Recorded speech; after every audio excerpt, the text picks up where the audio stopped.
Hey, what's the difference between a 3-tab roofing shingle and a laminate architectural shingle? It's one of my top questions I get in the roofing industry. So right here we have that 3-tab roofing shingle, and then we have the laminated architectural shingle right above. The reason why this 3-tab is called a 3-tab is because it literally has 3 tabs.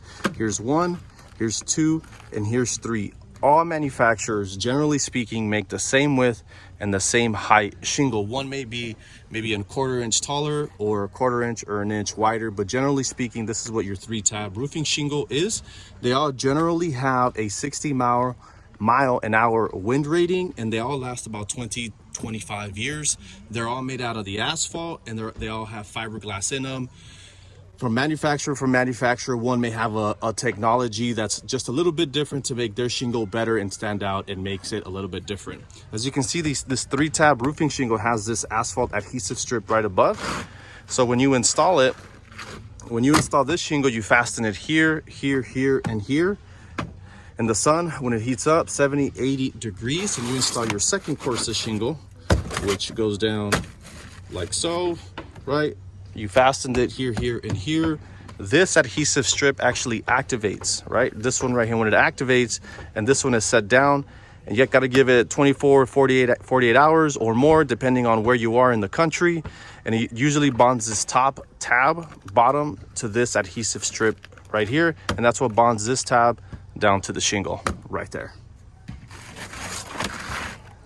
All right, the next one up is going to be your architectural shingle. This guy right here is also known as a laminated shingle, architectural shingle, 3D, 30-year, lifetime, depending on who you talk to and where they are in the country, what state, they may have a different name for it. So as you can see right off the bat, this shingle is quite a bit wider, okay? Some manufacturers make them a little bit taller and a little bit wider. These two shingles, generally speaking, they're made out of the same material. They both have asphalt and they both have fiberglass. The real difference between these, I gotta wait for this car to roll by. The real difference between these two shingles, as you can see right there, this is a complete shingle, one piece. This has 3 tabs. This one here has, I call them bells, right here. So what this does, it gives them more weight and more integrity, so it doesn't pull up and bend as easy as your 3-tab roofing shingle.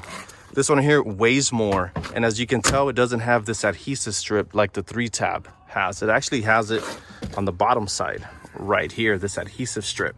So when you install the shingle, you install your first course, you nail it.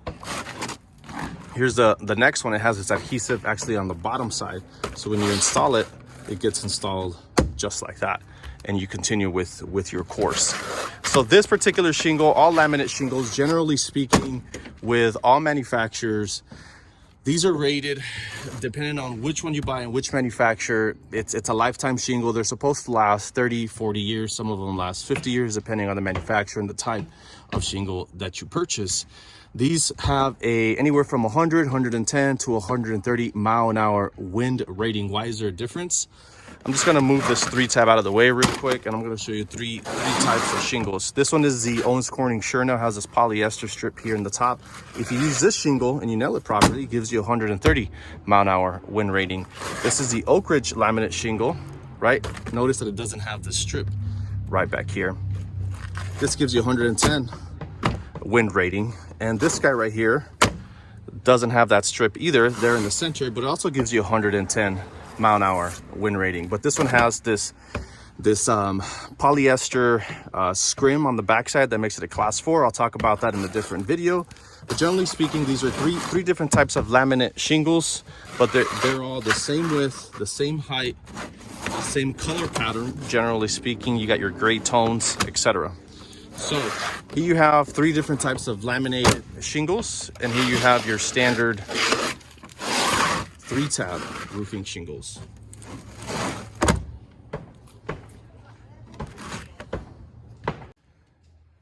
So how do you decide which roofing shingle to go with?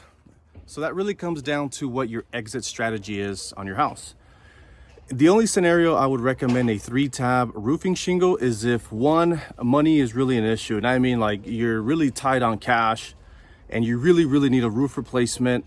That's the only time I would probably recommend a 3-tab roofing shingle.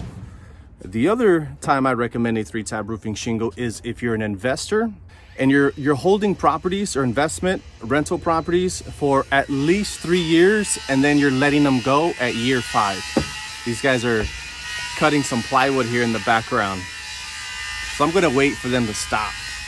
So we're working over on this house and we're actually installing that 3-tab roofing shingle right there, and that's what the guys are making all that noise. All right, where were we? So the only other time I recommend a 3-tab roofing shingle is if you're an investor, single family or apartment, and you're holding properties for about 3 years, and then you're dumping them or letting them go at year 5. That's the only other time I would recommend a 3-tab roofing shingle. Usually investors on single family residents want to go with the most affordable option, and that's a 3-tab roofing shingle. That's the only other option I would recommend, a 3-tab roof. Okay, so then why would I recommend an architectural roofing system? An architectural roofing system or a 3-tab or a laminated shingle, that's gonna be the best bang for your buck. It's gonna last longer and weather more storms. Okay, so for the architectural roofing shingles, if cash really isn't an issue, not saying you're gonna blow the bank on it, but you're gonna live in the property for more than 10 years, 10, 15, or 20 years, and you're not a real estate investor, then that's when I would recommend an architectural laminate shingle. The cost between the two is really not that much. It's anywhere between 20 to 40 cents per square foot more from a 3-tab to a laminated shingle. You're also gonna get a higher wind rating, and if you go with the class 4 shingle, you're gonna get a insurance premium reduction from your insurance company, but we'll go over that in another video. So really it comes down to what your exit strategy is on the property. If you're gonna be an investor and you're gonna flip the property 3 to 5 years, maybe get a 3-tab.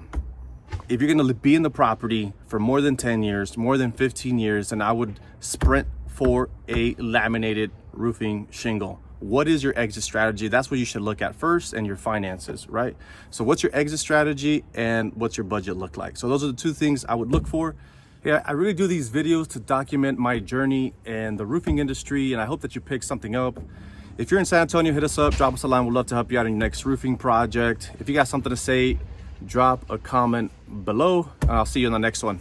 Laters.